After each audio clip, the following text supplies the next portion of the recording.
कबीरा यह तन जाएगा, लेहु तो सकहु बहोर। नंगे पायन ते गए जिनके लाख करोड़। सुमिरन करहु राम का, काल गहे कर केस। ना जाने कि तुम्हारी हैं क्या घर क्या परदेश। काल हमेशा केस पकड़े, मौका मिलना चाहिए। जब भी हमारा मन पुण्य संस्कारों से रहित होता है, वही समय संस्कारों के आक्रमण का होता है। अगर दुश्मन की सेना 500 है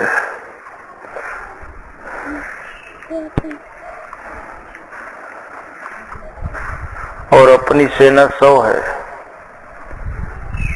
खतरा किसको होगा? अपने को होगा।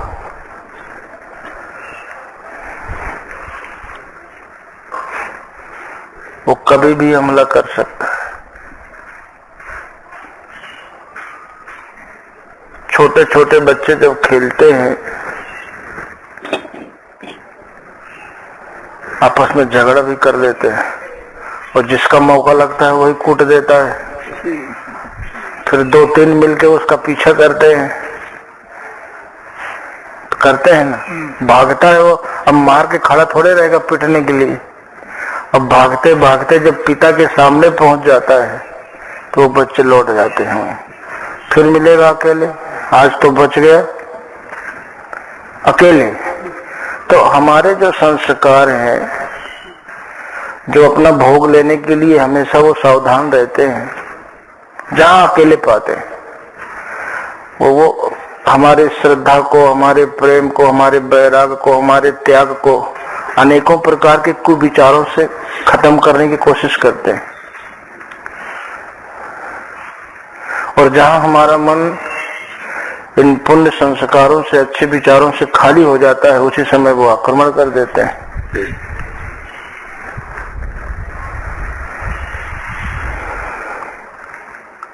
लेकिन हमारे देश की जो संस्कृति रही है वो आरंभ से ही, गर्भ से ही अच्छे संस्कारों को देने के लिए। विश्व में कहीं ऐसी संस्कृति नहीं थी, और उसका परीक्षण आज विदेश में कर रहे हैं। वो अच्छे विचारों से नहीं कर रहे हैं कि जो भारतीय दर्शन था वो कहां तक सच है। उस सच्चाई को समझने के लिए वो जब गर्भ में बच्चा रहता है तो अनेकों प्रकार के संगीत उसको उस समय सुनाते हैं। वो परीक्षण किया अभी साल भर, ज्यादा नहीं समय हुआ, साल भर, और अपना लाखों साल पुराना दर्शन उसको साल भर पहले उनके दिमाग में आया कि इसमें सच्चाई कितनी है, ऐसा कैसे हो सकता है। तो जिन बच्चों को वो रेगुलर संगीत सुनाया गया अलग अलग, और उन सारे बच्चों को एक जगह इकट्ठा रखा गया, और जब वो रोते थे तो जो संगीत उसको 4-6 महीने लगातार सुनाया गया, जहां वो संगीत चला रहे हैं चुप, बाकी नहीं चुप होते थे। और उन्होंने घोषणा किया कि गर्भ में भी संस्कारों का सृजन होता है। अभी वो यहीं तक पहुंचे हैं, लेकिन हमारे देश में ऋषियों ने कहा कि आपको जैसी संतान चाहिए,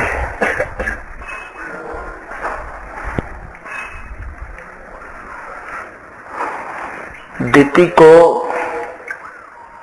देवता देवताओं को नष्ट करने वाली संतान चाहिए थी, इतनी शक्तिशाली। तो करदम से प्रार्थना किया। करदम ने कहा कि ठीक है, हो सकता है।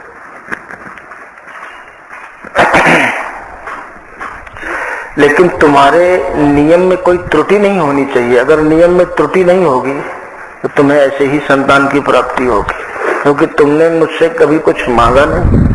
पति थे, तपस्वी थे, और इधर इंद्र को पता चल गया तो वो सेवक बन करके सेवा में लग गया, कमजोरी खोजता रहा। और एक दिन खा पी के हाथ मुंह नहीं धोया, वैसे ही नींद आ गई। वो तो ईश्वर की इच्छा, बस इंद्र को मौका मिल गया। और गर्भ में प्रवेश करके उसको तो पता था ये देवताओं का शत्रु है, आशीर्वाद है।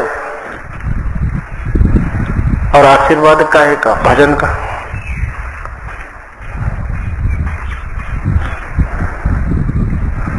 तो उसके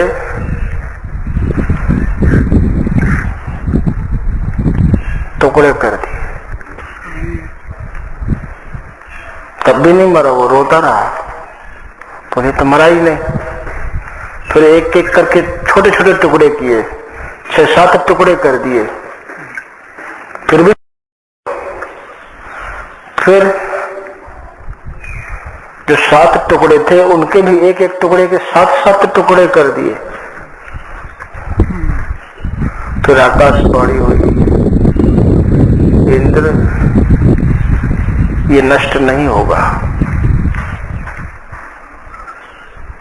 और इसको तुम्हें मारना नहीं चाहिए, क्योंकि उसका नियम टूट गया। इसको आशीर्वाद था कि नियम टूटते ही ये देवताओं का मित्र हो जाएगा, तो ये मित्र होगा। वही जो है एक एक के जो 7 टुकड़े किए तो कितने हो गए? 7 7 49, ये 49 मरुत हो गए। मरुत गणों में इनकी गिनती होने लगी, देवताओं के पक्ष में हो गए। था वो देवद्रोही, वरदान यही मांगा था, लेकिन देवद्रोही वरदान दे नहीं सकते थे, क्योंकि देवताओं के पक्ष में हमेशा संत रहे हैं।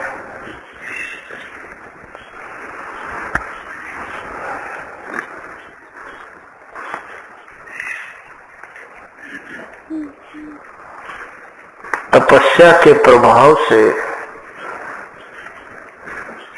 जितनी भी संतानें हुई,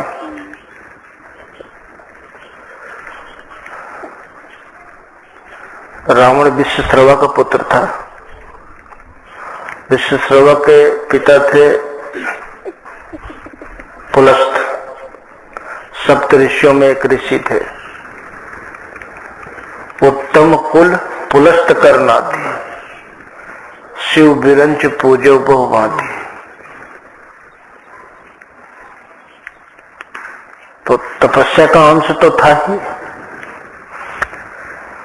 उस तपस्या के अंश से ही ये भारत का नाम भी पड़ा। विश्वामित्र की लड़की थी कौन? शकुंतला। राजा दुष्यंत से उसकी शादी हुई, उससे भरत पैदा हुआ, लेकिन वो रहती जंगल में थी। दुष्यंत ने उसको पहचानने से इनकार कर दिया था। वो शिकार खेलने गए तो वो शेर के बच्चों के साथ खेल रहा था। बोले ये साधारण बालक तो नहीं हो सकता जो शेर के बच्चों के साथ खेल रहा है, उनके मुंह में हाथ डाल रहा है। इतने में वो बात कर रही थी।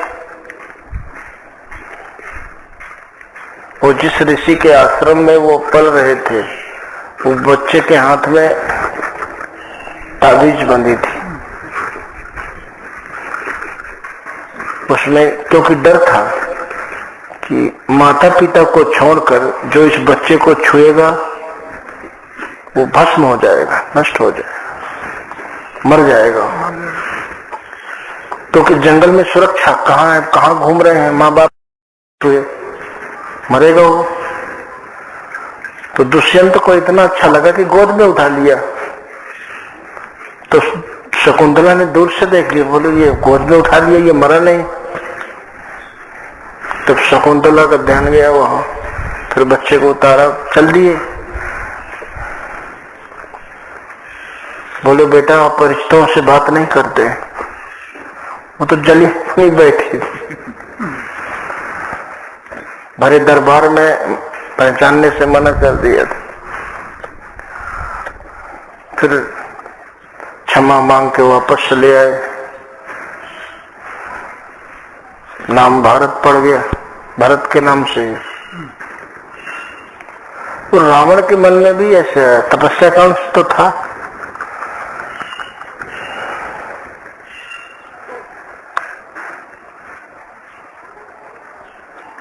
कि मैं इतना शक्तिशाली हो जाऊं कि मेरे सामने कोई ठहर न सके, इतनी शक्ति मेरे अंदर हो। भक्ति में भी कोई मेरी बराबरी न कर सके, धन में भी कोई मेरी बराबरी न कर सके, और सम्मान में भी कोई मेरी बराबरी न कर सके। और ऐसा ही हुआ। मृत्युलोक की तो बात छोड़ दीजिए, देवलोक, गंधर्व लोक, यमलोक, जितने भी वहां के अधिष्ठाता थे, अध्यक्ष, वो सब रावण के दरबार में हाजिरी देते थे।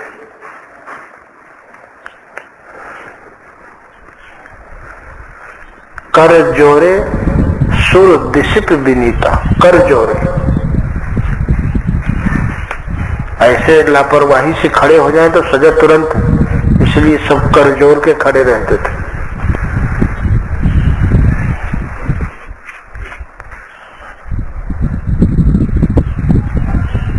कर जोरे सुरदिशिप विनीता, प्रकृति बिलोकहि सकल सभीता। तो रावण के मुख की तरफ नहीं देखते थे, खाली भ्रकुटी की तरफ देखते थे, भ्रकुटी किधर चल रही है, हाँ कहीं टेढ़ी तो नहीं हो रही, भ्रकुटी बिलोक। अब बताइए, इतना सम्मानित और शक्तिशाली व्यक्ति ये पराकाष्ठा है कि देवलोक, गंधर्व लोक, यमलोक, वहां के सभी अध्यक्ष, प्रजा सब हाथ जोड़ के खड़े हैं, भ्रकुटी देख रहे हैं। ऐसा तो सुनने में उसके बाद तो नहीं आया ना। ये सम्मान और शक्ति की पराकाष्ठा। वरुण कुबेर पवन धनुधारी अग्नि काल यम सब अधिकारी, सब अधिकारी आयसु करहि सकल भय भीता। आय नवहि नित चरण सविता, आय नवहि नित, एक दिन भी गैर हाजिरी नहीं होती थी। चरण सविता, श्रद्धा से नहीं। देखिए, श्रद्धा से सिर झुकाना एक अलग बात है, इसलिए गोस्वामी जी आय नवहि नित चरण सविता, भयभीत होकर, डर के मारे। अगर ऐसा नहीं किया, जैसे कोई ऐसे होते हैं, देखते रहते हैं किसने पैर नहीं छुए तो फिर अच्छा, तो फिर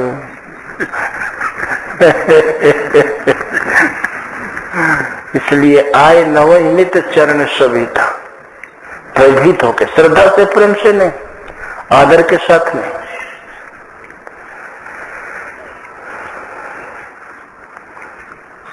तो वरुण कुबेर पवन धनुधारी अग्नि देवता, अग्नि काल यम सब अधिकारी, सब कुछ।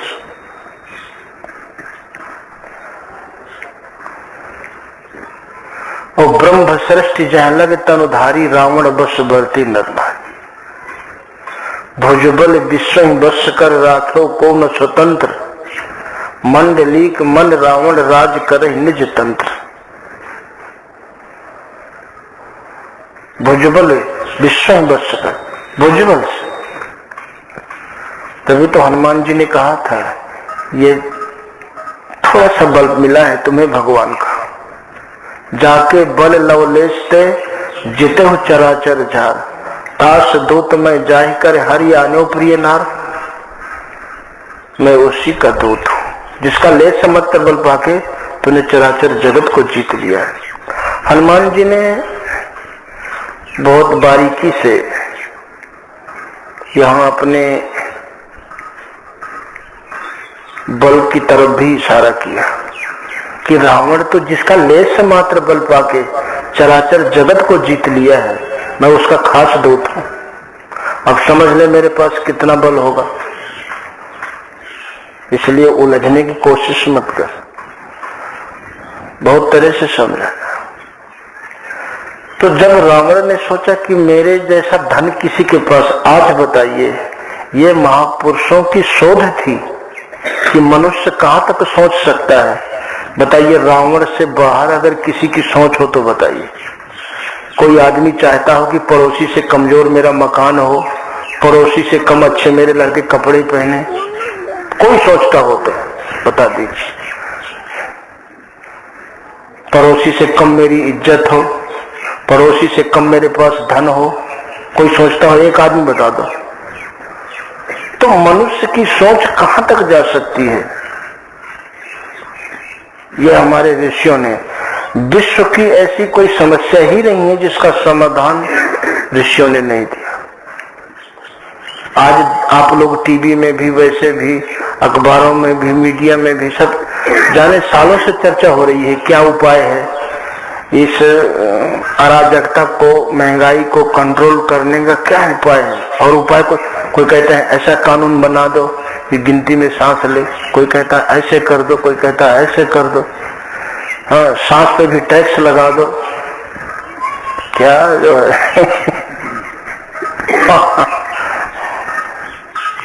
लेकिन सही निष्कर्ष तक नहीं पहुंच रहे।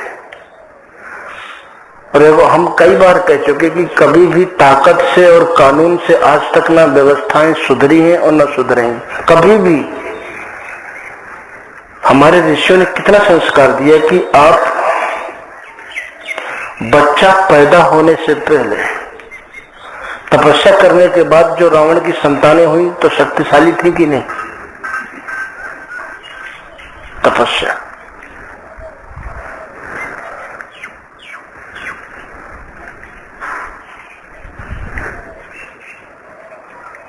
जिससे जीवन में संयम भी आता है, सब कुछ। जब आपके पास ताकत है तो हर चीज को कंट्रोल करने की क्षमता आपके पास होगी, नहीं होगी। अब ताकत नहीं है तो हाथ कहीं जा रहा है, पैर कहीं जा रहा है, आप आधा घंटा भी जैसा चाहते हैं नहीं बैठ सकते हैं, मजबूरी। और ताकत है, एक शारीरिक ताकत, एक मानसिक ताकत, एक आत्मिक ताकत। जो है आत्मिक ताकत से ही मानसिक और शारीरिक, ये दोनों डिपेंड करती है। विश्व में कहीं ऐसा उदाहरण मिलता है?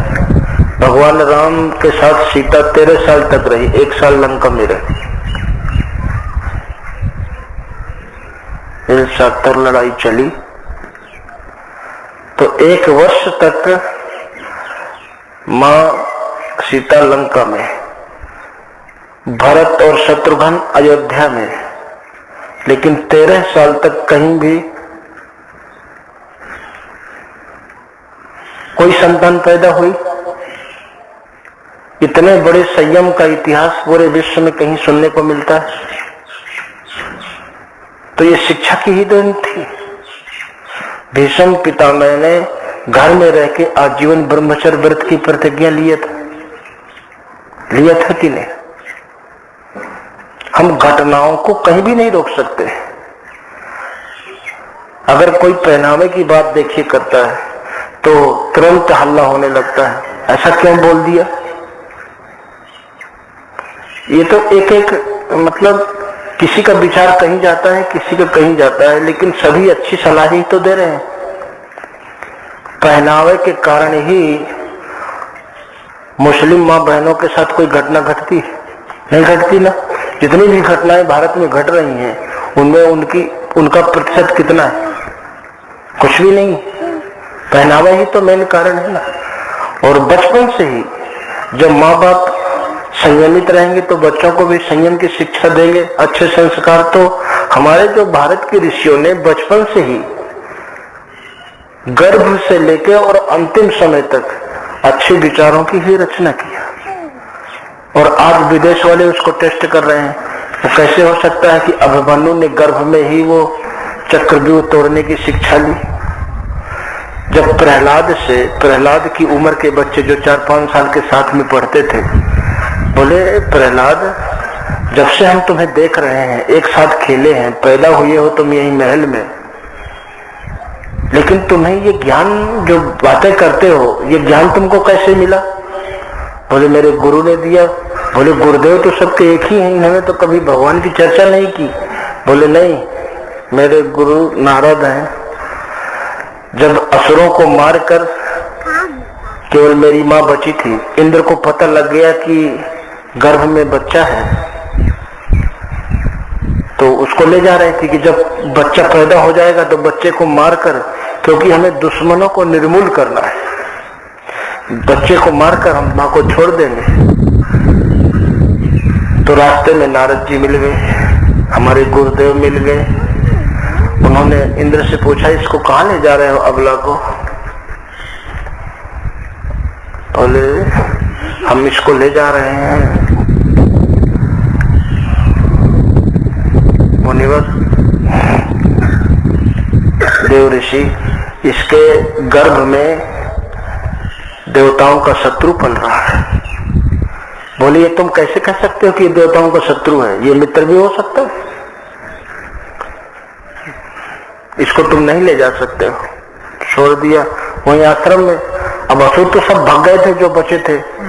अब वो महल में कहा, महल में तो सब देवता लोग। तो फिर नारद जी के यहाँ, नारद जी सुबह शाम परमात्मा की चर्चा। वहीं प्रहलाद रहे। जब प्रहलाद के पिता हिरण्यकश्यप तपस्या करके वापस आए, महल में कोई नहीं। पता लगाया, पहुंच गए नारद जी के आश्रम, वहां कयाधु ले आए महल में। तो जो उतना समय 7-8 महीने का समय जो प्रहलाद का था, वो ऋषि आश्रम में बीता, वहां परमात्मा की चर्चा सुनी और उस संस्कार से वो भगवान का भक्त हो गया।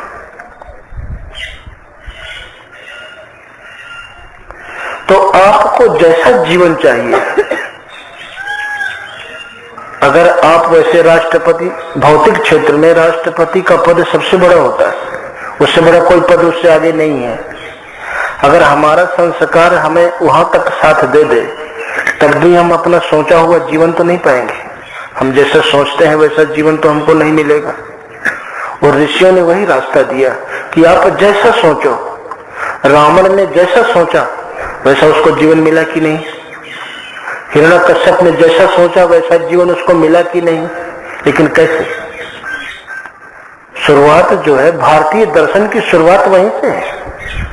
पहले रावण ने तपस्या किया, आत्मिक पूंजी को अर्जित किया, फिर कुबेर के ऊपर चढ़ाई कर दिया तो सारा सोना ले आया, सोने की लंका जीत ली, पुष्पक विमान ले आया। उसने पहले क्यों नहीं चढ़ाई किया? हिरण्यकश्यप ने पहले क्यों नहीं स्वर्ग में चढ़ाई किया? तपस्या के बाद ही तो किया, क्योंकि वो पराजित हो जाते। और आज भी यही है, जितने भी चुनाव होते हैं सभी कैंडिडेट बराबर खर्च करते हैं और एक कम खर्च करने वाला आत्मिक संपत्ति से संपन्न है, जीत जाता है बराबर। और करके कोई देख ले। तो जो सिद्धांत ऋषियों ने समाज को, संसार को दिया, जब तक ये सृष्टि रहेगी हमेशा वो सिद्धांत रहेगा। हर आदमी आगे बढ़ना चाहता है। अब आदमी की मानसिकता क्या है उसका उल्लेख ऋषियों ने हमारे शास्त्रों में पहले ही कर दिया। इसके बाद भी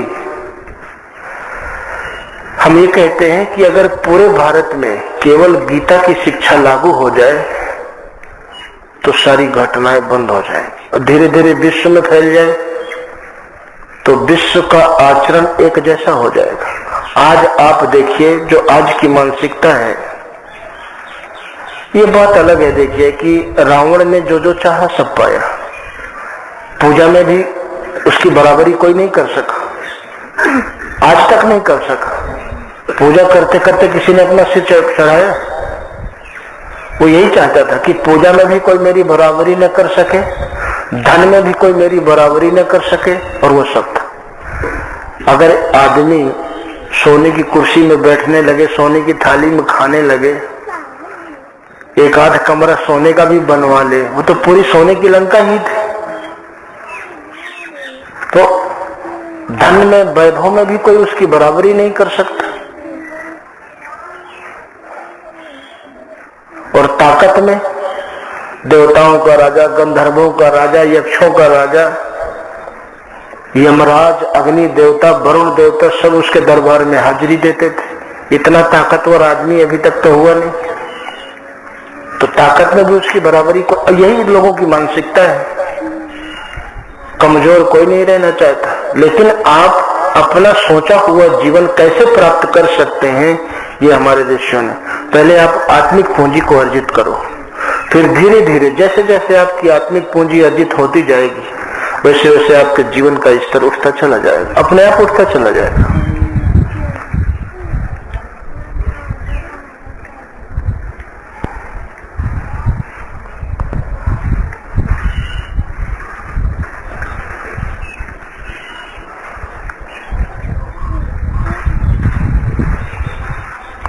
आज आप लोग, आज देखिए, जो जिस जाति में पैदा हुआ कभी उसकी बुराई करता है?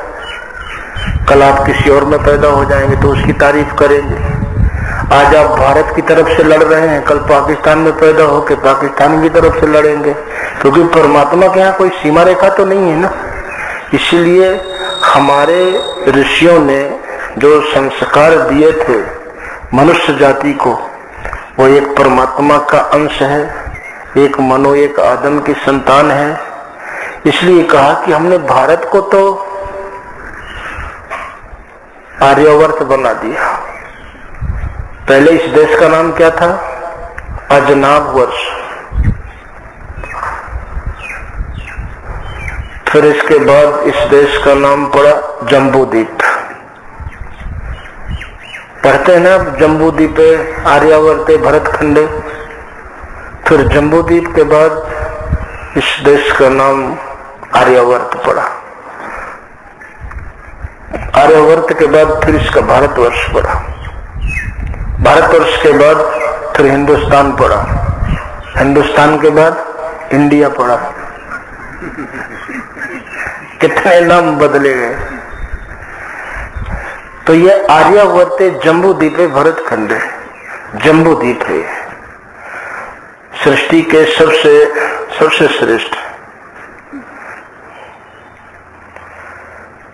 पहले भी ऋषियों ने इस समाज से पूछा था, क्या आपका पद, आपकी बुद्धि, आपका धन, आपकी सामाजिक शक्ति आपको दुख से बचा सकती है, आपको सोचा हुआ जीवन दे सकती है? पर नहीं। तो फिर इस रास्ते पर चलो ना, सब कुछ सही होगा, कुछ बदलेगा ही नहीं।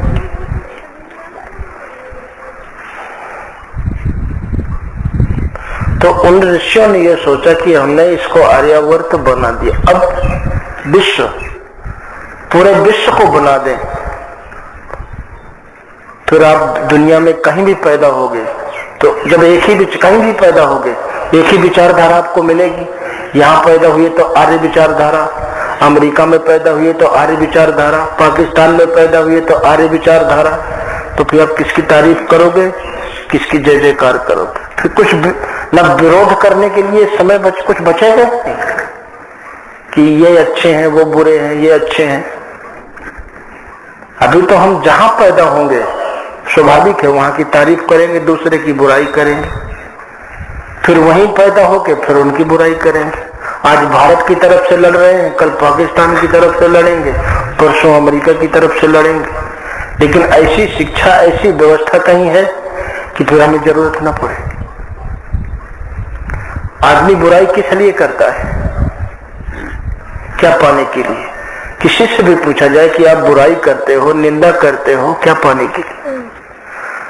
आप दूसरे के साथ बेईमानी करते हो, धोखा करते हो, दगा करते हो, किस लिए? आतंकवादियों से पूछा जाए कि आप ये आतंक फैला रहे हो, निर्दोष लोगों को मार रहे हो, क्या पाने के लिए? क्या पाने वाली चीज टिकाऊ है? तो जिसका परिणाम दुख है, उसके लिए निर्दोष का खून बहाना क्या मानवता है? उनको शिक्षा तो बचपन से दी जाती है। हम लोग तो 30-40 साल से कह रहे हैं कि जब तक शिक्षा में सुधार नहीं होगा, मानवीय गुणों को विकसित करने वाली शिक्षा जब तक नहीं होगी, तब तक कभी न मनुष्य सुरक्षित है, न उसकी उपलब्धि सुरक्षित है। कोई भी मनुष्य सुरक्षित नहीं। अब आपने 10 करोड़ कमा लिया, लेकिन एक अमानवीय व्यक्ति की दृष्टि आपके ऊपर पड़ गई, वो आपके बच्चे का अपहरण कर लिया, 10 करोड़ गए कि नहीं गए? इराक ने जो विकास किया तो अमेरिका ने कब्जा कर लिया उसके विकास पर। वहां एक भी सद्दाम का स्टैचू नहीं, सब तोड़ दिए, घर तोड़ दिए। फिर बनाओ ना 200-200 मीटर की स्टैचू, क्या फायदा? इन सभी सारी उपलब्धियों को सुरक्षित रखने के लिए पहले मानवीय गुणों को विकसित करने वाली शिक्षा जरूरी है, ताकि आपकी तरफ, आपकी उपलब्धि की तरफ कोई देखे ना, उसको ये बोध हो कि इसका परिणाम दुख है। और जिसका परिणाम दुख है, उसके पाने के लिए हम क्यों छल करेंगे, क्यों झूठ बोलेंगे? जब कोई चीज, यही हम कहते हैं भाई, देखिए चीफ जस्टिस जो है सुप्रीम कोर्ट का, अगर उससे आप पूछो कि आप दुनिया की तरफ क्यों जा रहे हो, सुख पाने के लिए कि दुख पाने के लिए, उत्तर क्या होगा? सुख। लेकिन सुख पाने के उद्देश्य से जिंदगी भर मनुष्य जो मेहनत करता है, झूठ भी बोलता है, धोखा भी करता है, इधर उधर से कोई चीज टिकाऊ तो नहीं है, वो एक दिन नष्ट होगी। जब नष्ट होगी तो हमें सुख मिलेगा कि दुख? तो परिणाम क्या निकला? तो जिसका परिणाम दुख है, अब बताइए, अगर ये शिक्षा बचपन से मिल जाए तो फिर किसी भी विभाग में भ्रष्टाचार होगा? होगा क्या? कभी नहीं होगा। पहले हमारे देश का यही तो संविधान था कि पहले के जो भी न्यायाधीश थे, जो राजा होते थे, वो अपने बच्चों को, पत्नियों को, भाई को सजा देने में नहीं हिचकते थे। इतिहास उठा के देख लीजिए। और आज दूर के रिश्तेदार को भी बचाने में हम नहीं हिचकते। हाँ, वो जन के महाराजा ने अपनी पत्नी को देश निकाला दे दिया था। महाराजा अंशमाल अयोध्या के नरेश अपने पुत्र असमंजस को, इकलौता लड़का, प्रजा की शिकायत पर देश निकाला दे दिया था। एक धोबी के कहने से भगवान राम ने जिस सीता को पाने के लिए एक वंश को मिटा दिया, उसका त्याग कर दिया था। आज प्रजा की भावना देखिए, जनता ने, बताइए, इतने सम्मान के योग्य किसने बनाया? जनता ने। फिर ये देश विदेश घूमने के योग्य किसने बनाया? जनता ने। इतनी सुख सुविधाओं के बीच किसने पहुंचाया? और आज जनता की भावनाओं को दबाने के लिए हम लाठीचार्ज, बंदूक सबका उपयोग कर लेते हैं। और उस समय यही तो सच्चा जो प्रजातंत्र है, वो ऋषियों ने ही तो रखा कि प्रजा का एक सदस्य उसकी भावना का सम्मान करने के लिए प्रतिनिधि को अपने प्रिय से प्रिय वस्तु त्याग करने के लिए हमेशा तैयार रहना चाहिए। और भगवान राम ने अपने जीवन से दिखाया। उसी का नाम तो डेमोक्रेसी है। तो हर दिशा में हमारे ऋषियों ने मानव जाति का नेतृत्व किया। हर समाधान आपको वहां से मिलेगा। लेकिन अब आज परिवार से ही कलह होता है कि नहीं? देवरानी जेठानी में झगड़ा, सास बहू में झगड़ा, भाई भाई में झगड़ा, बाप बेटे में झगड़ा। लेकिन शिक्षा हमेशा से दो तरह की शिक्षा थी शुरू से, एक दैवी शिक्षा, एक आसुरी शिक्षा, और जब तक मानव जाति रहेगी ये शिक्षा रहेगी। रावण आसुरी शिक्षा में पला हुआ था। बेशक देखिए, पैदा हम कहीं हो जाए, उत्तम कुल पुलस्त करना थी, उत्तम कुल में पैदा हुआ था, लेकिन संस्कार गलत पड़े, शिक्षा गलत मिली, संगत गलत मिली। तो जब वो शक्तिशाली हुआ तो क्या किया, अपने बड़े भाई कुबेर पर हमला कर दिया और सारा धन उसका छीन के। और जब भरत को अयोध्या का राज्य मिला जो स्वर्ग से भी बड़ा था, अवध राज सुर राज सिहाही दशरथ धन सुन धनद ल जाए। और जब अयोध्या का कोई नरेश स्वर्ग जाता था तो स्वर्ग का राजा कोई भी हो वो 10 कदम चल करके रिसीव करता था। आगे होई जही सुरपत लेही अरध सिंहासन आसन, वो आधा सिंहासन बैठने के लिए देता था। और जब उतना बड़े राज्य का मालिक भरत को बना दिया गया तो क्या भरत ने ले लिया, उठा के अपने बड़े भाई के चरणों में फेंक दिया। और भाई भी नहीं ले रहे, बोले मैं तो बैठ ही नहीं सकता, आप बैठो या फिर आपकी खड़ाऊ। इतना बड़ा त्याग। आज अगर पिता एक बिस्सा जमीन किसी लड़के को ज्यादा दे देना तो उतने में झगड़ा हो जाएगा, रात में पता चल जाए कि फालतू देने वाला है बाप, उसको तो रात में मर्डर कर देंगे। तो भारत की जो संस्कृति है, आज आप बाहर निकलते हो तो अपने पैसे को 4 जगह रखते हो, ये इधर का चला जाएगा, इधर का चला जाएगा, तो किराया भाड़ा तो भूखे तो नहीं मरेंगे। और पहले अपने देश में ताले नहीं लगते थे, आविष्कार ही नहीं था लोहे का, सबसे पहले पीतल का आविष्कार हुआ।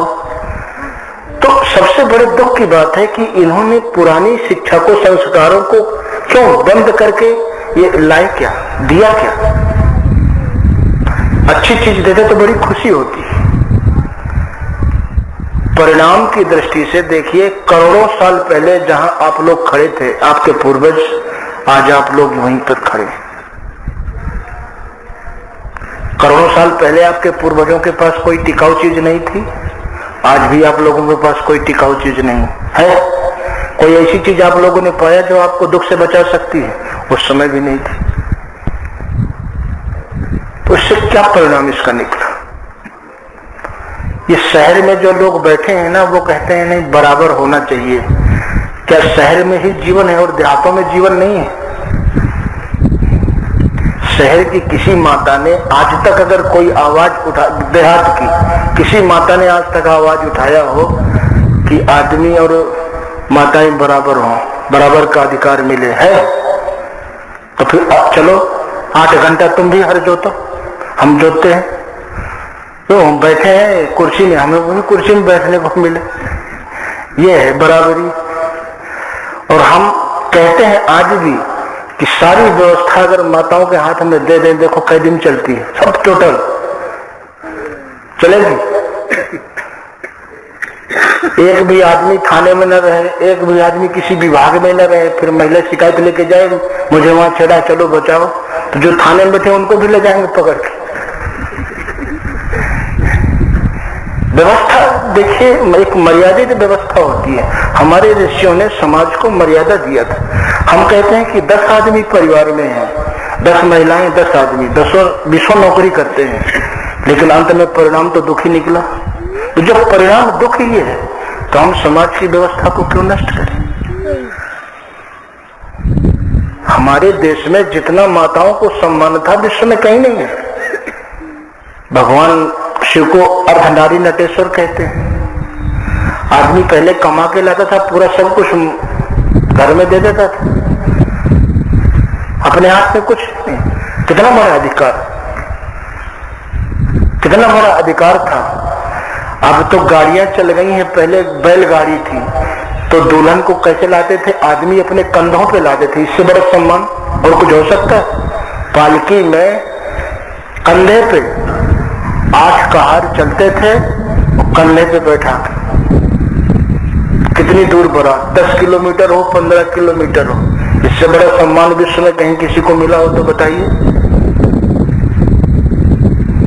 भीष्म पितामह ने जब अर्जुन ने उपाय पूछा कि आप ऐसे लड़ोगे तो कैसे हम जीतेंगे, बोले ये जो शिखंडी है ना राजकुमार, ये पहले जन्म में स्त्री था, मैं जानता हूं, वासुदेव जानते हैं, अगर ये तुम्हारा सारथी बने, भला कोई अपने मौत का रास्ता बताएगा, तो मैं इसके ऊपर हाथ नहीं चलाऊंगा। हम लोग स्त्रियों पे हाथ नहीं चलाते, बताइए। और आज टुकड़े टुकड़े करके बोरे में भर के कहीं फेंकने में परहेज नहीं, और दूसरा जन्म भी बदल जाए तब भी पहले जन्म की मर्यादा ये आपके भारत की संस्कृति थी, आखिर उसको क्यों नष्ट कर दिया? आज चिल्ला रहे हो सुरक्षित नहीं है भारत में माँ, मैंने सुरक्षित नहीं है, सुरक्षित नहीं है, तो उसको उसका जिम्मेदार कौन है?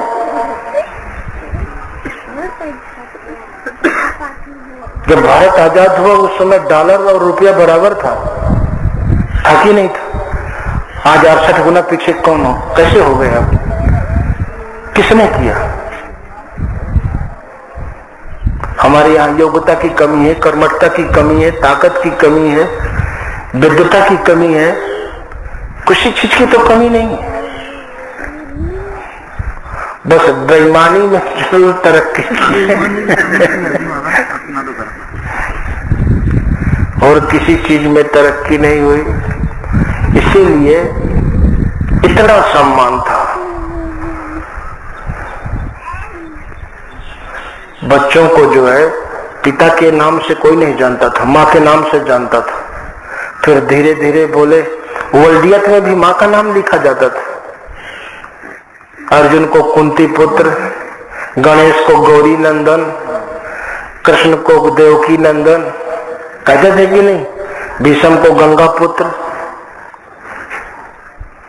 तो आखिर इस व्यवस्था को किसने नष्ट किया? ऋषियों ने तो व्यवस्था दिया था, और एक दूसरी सबसे बड़ी व्यवस्था दी थी कि अपने नाम के आगे पीछे टाइटल मत लगाना। अगर निर्दोष और पारदर्शी व्यवस्था चाहते हो तो टाइटल, फिर व्यवस्था बाधित हो जाएगी। कभी देखिए द्रोणाचार्य ब्राह्मण थे ना, कभी त्रिवेदी चतुर्वेदी शर्मा कहीं लगाए? कहीं नहीं लगा। और ये तो 5000 साल, अभी बुद्ध काल तक ये व्यवस्था थी। उनका नाम सिद्धार्थ, केवल सिद्धार्थ। और राम लक्ष्मण कहीं सिंह आगे पीछे है, वो जानते थे। अभी जैसे सिन्हा चोर हो गए और सिन्हा दरोगा हो गए, सिन्हा न्यायाधीश हो गए, तो कैसे न्याय मिलेगा? व्यवस्था तो झुकाव तो होगा ना। अरे कोई बात नहीं, कुछ न कुछ इतने बारीक पॉइंट होते हैं कि पर्याप्त सबूत के अभाव में बस ये एक लाइन बढ़िया है, और सबूत पूरे तो कोई देख ही सकता है, क्योंकि घटना तो 10 आदमी को इकट्ठा करके घटित नहीं, चलो भैया तुम इकट्ठे हो जाओ, मैं उसको मार रहा हूं।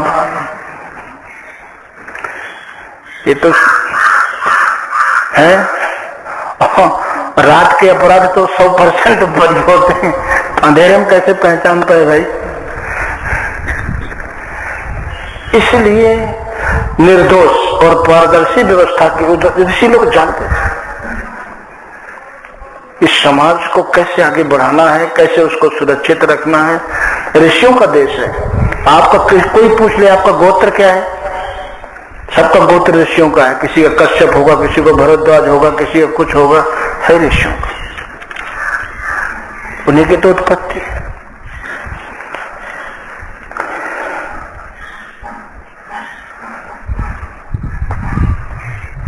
एक ऐसे ही शुरुआत हो गई थी, उस समय की बात है।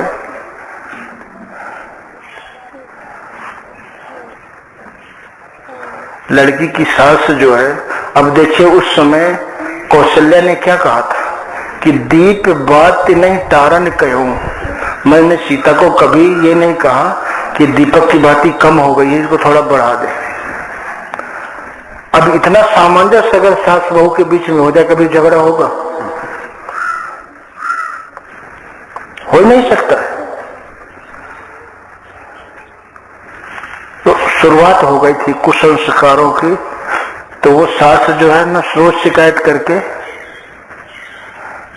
बहू को पिटवा देती थी। और लड़का जो है मां भक्त था, अब वो गई तो फिर 2-3 बार भेजे लेने के लिए, भेजा ही नहीं दमाद को ही भेजो तब हम भेजेंगे। और पहले दमाद जाते ही नहीं थे, शादी हो गई बस उसी में जाते थे, फिर तो घर का कोई चला जाए, इतनी मर्यादा रहती थी। अब तो शादी से पहले ही 10 बार देखे आते। मर्यादा तो खत्म हो गई। तो यही है, धर्म भी होगा, कर्म भी होगा, लेकिन शर्म नहीं होगी। रामचंद्र कह गए सिया।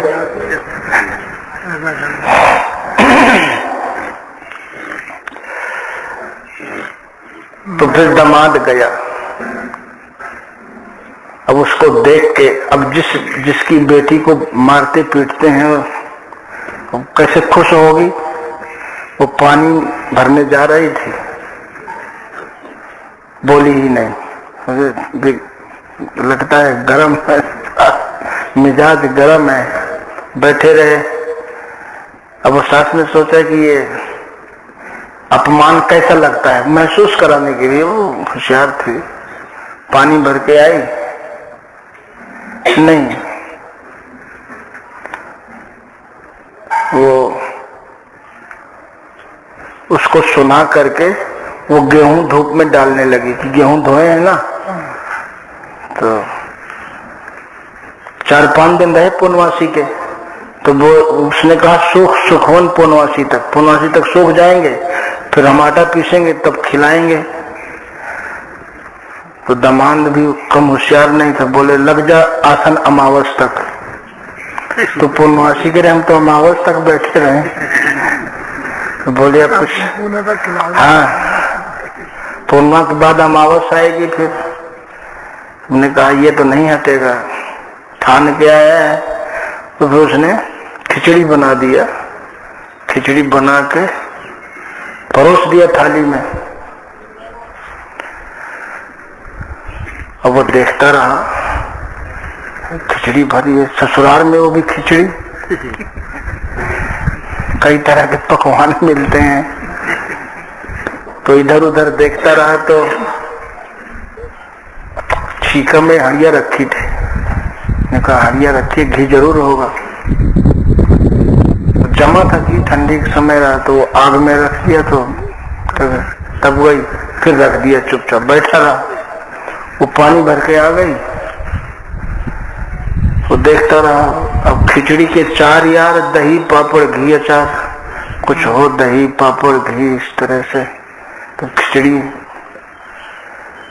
तो जब सास आ गई, बैठ गई पंखा लेके, लेकिन तो वो बार बार उसी की तरफ, हंडिया की तरफ देखे। तो उसको तो पता था कि जमा आया है। हाँ, तो उसने कहा देख इसमें कुछ नहीं है। तो विश्वास नहीं है, उठा के फट्टा से पलट दिया। जब वो जब सोचे जमा हो तो पहले पिघला के रख दिया था। खिचड़ी में चला गया, 100-200 ग्राम था। अब वो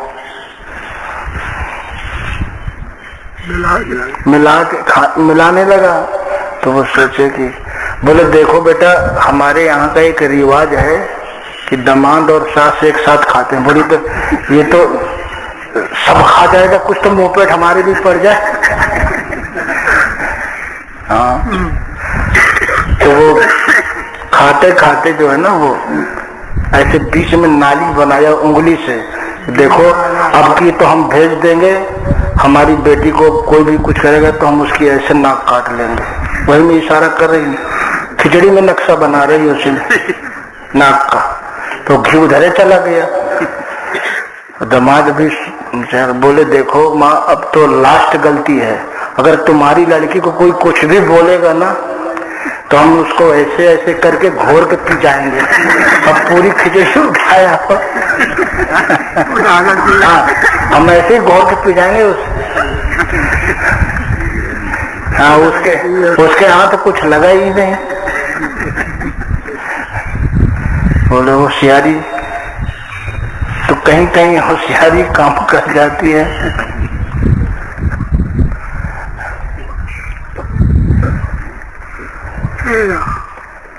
एक लाला जो है ऐसे बहुत होशियार थे। जिंदगी बीत गई ठगने में, जब अंतिम समय आया, कलाकार भी थे, उसने अपने जैसे 20 पुतले बना दिए, उन्हीं के बीच में लेट गया। जमदूत गए तो नहीं पहचान पाए, सब वैसे एक जैसी चद्दर। 2-3 बार लौट आए। फिर जमराज आए, बोले यार वास्तव में ऐसा कलाकार हमने पहली बार देखा है, लेकिन इसमें एक कमी रह गई है। तो झट से उठ के बैठ गया। बोले क्या क्या कमी रह गई? बोले यही कमी रह गई है। तो होशियारी आदमी दिखाता है, लेकिन अंतिम समय में फिर होशियारी काम नहीं देती है। तो इसलिए एक ही साधे सब सधे, सब साधे सब जाए, तुलसी मूल ही से ये फूले फले लगाए। अगर पेड़ की जड़ में पानी देंगे तो पत्ते और फल हरे भरे रहेंगे, और पत्ते पत्ते में देते रहेंगे तो एक दिन पेड़ सूख जाएगा, पत्ते झड़ जाएंगे। भगवान का सुमिरन सबको करना चाहिए। ऋषियों ने ये परंपरा रखी थी, उससे अच्छे संस्कार अपने आप नियम से कुछ भी मत सोचो, केवल एक सुमिरन का। सुमरिए नाम रूप बिन देखे, आवत हृदय स्नेह बिसेखे। हृदय में भगवान का स्वरूप आने लगेगा, बनने लगेगा, अच्छे विचार आने लगेंगे, और अच्छे विचारों से ही अच्छे जीवन का निर्माण होता है। एक लाला जब मरने लगे तो जाने थे कि हम जिंदगी में कोई भला काम तो किए नहीं। भगवान विष्णु के नाम से एक चिट्ठी लिखी, और मोहर बना लिए तो मोहर लगा लिया, वैकुंठाधिपति। उसमें लिखा था ये मेरा परम भक्त है, इसको कोई भी नरक का जीव स्पर्श नहीं करेगा। और जमदूत तो ले गए, पकड़ गए, यमराज का आदेश। तो जाके वो चिट्ठी दिखाया, तो हमारी जिंदगी का पहला केस है ये। कोई चिट्ठी लेके आया हो भगवान की तरफ से, बोले आपको विश्वास नहीं हमारी बात पे, तो आप भगवान विष्णु से दिखवा लो, हम आमने सामने बात कर रहे, आपने लिखा कि नहीं लिखा। तो जमराज गए, वो जमदूत को लेके, उसको भी ले गए। बोले ये मृत्यु लोक से एक प्राणी आया है, आपने चिट्ठी लिखी है? बोले कभी हमने लिखा है चिट्ठी? ये तो धोखाधड़ी में, इसको और ज्यादा सजा दो।